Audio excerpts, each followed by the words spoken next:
Seorang pria berusia awal 30-an, mengenakan kaos abu-abu dan celana jeans pendek, tengah mengendarai motor yang terlihat sederhana.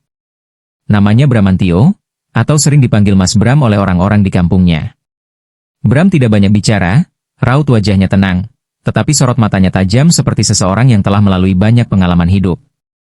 Ia bekerja sebagai mekanik di bengkel kecil peninggalan ayahnya, hidupnya sederhana, jauh dari kemewahan. Tak banyak yang tahu bahwa di balik penampilannya yang sederhana, Bram memiliki latar belakang yang tak biasa. Pagi itu, ia dalam perjalanan menuju sebuah toko onderdil di pusat kota untuk membeli beberapa suku cadang yang dipesan pelanggannya. Lalu lintas cukup ramai, tetapi semuanya berjalan lancar sampai ia tiba di perempatan Jalan Gajah Mada, sebuah titik yang terkenal sering menjadi tempat razia polisi lalu lintas. Di persimpangan itu, seorang polisi lalu lintas berdiri tegak di pinggir jalan, matanya liar mencari mangsa. Namanya Ibtu Rahmat, seorang petugas dengan tubuh besar dan kumis tebal yang selalu terlihat garang. Sudah menjadi rahasia umum bahwa Rahmat bukan sekadar menilang karena kesalahan, tetapi juga kerap mencari-cari alasan untuk menekan para pengendara demi keuntungan pribadinya. Ketika Bram melintas, Rahmat mengangkat tangannya, memberi aba-aba agar ia berhenti. Bram menepikan motornya dengan tenang, tidak menunjukkan kepanikan seperti kebanyakan orang yang dihentikan polisi. Rahmat melangkah mendekat, menatap Bram dari ujung kepala hingga ujung kaki dengan ekspresi meremehkan. Pagi-pagi udah bikin masalah, ya? Suaranya berat dan penuh kesombongan. Bram mengernyitkan dahi, bingung. Ada masalah apa, Pak? Tanyanya dengan sopan. Rahmat mendengus, mana STNK dan SIM? Helm kayaknya nggak sesuai standar nih. Bram menghela napas, lalu mengeluarkan dompetnya.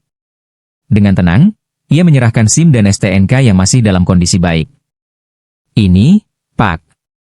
Saya pakai helm SNI kok, jawabnya singkat. Namun, Rahmat tetap berusaha mencari celah. Dengan nada meremehkan, ia berkata, motor kamu kayaknya nggak standar. Knalpotnya berisik, ban juga kayaknya nggak sesuai spek.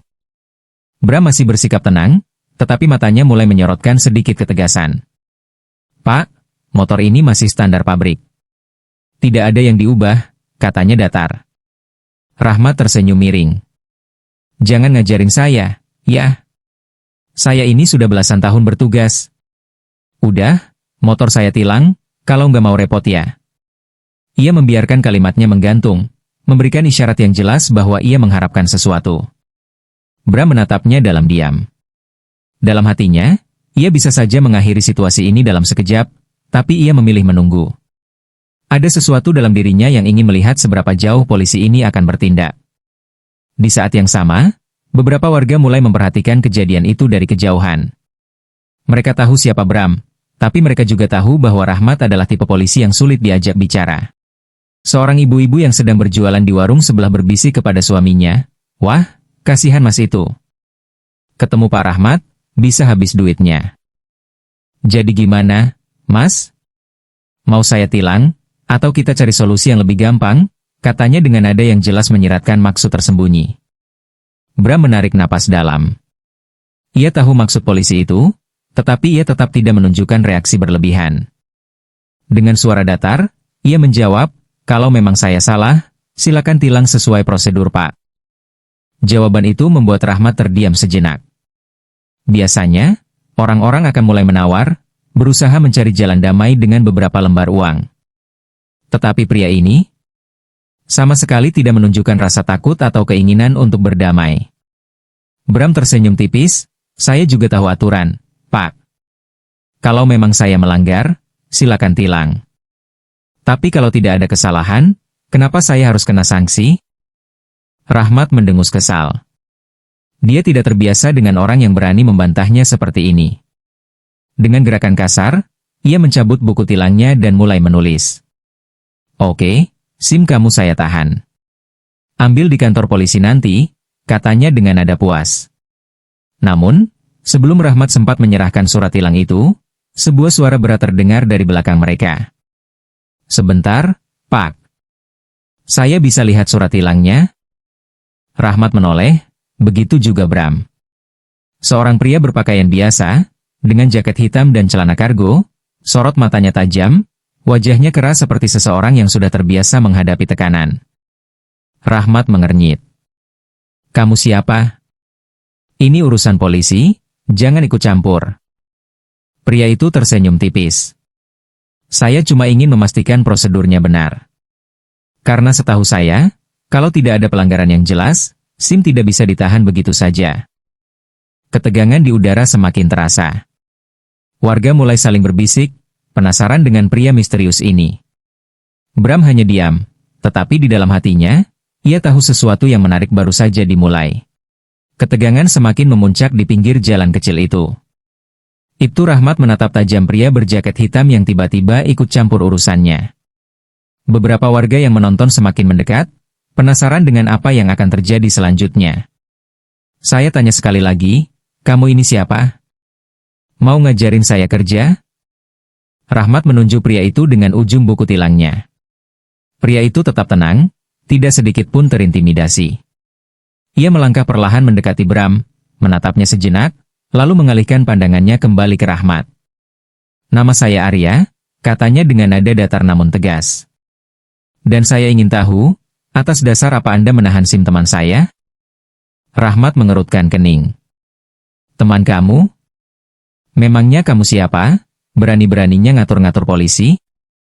Arya tersenyum tipis, tetapi senyuman itu bukan tanda keramahan, melainkan sesuatu yang lain, sesuatu yang membuat Rahmat merasa tidak nyaman.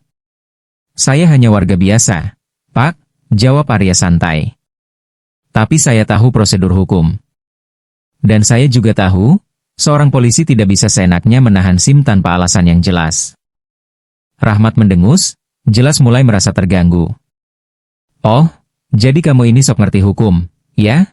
Berusaha menunjukkan dominasinya. Dengar, ya.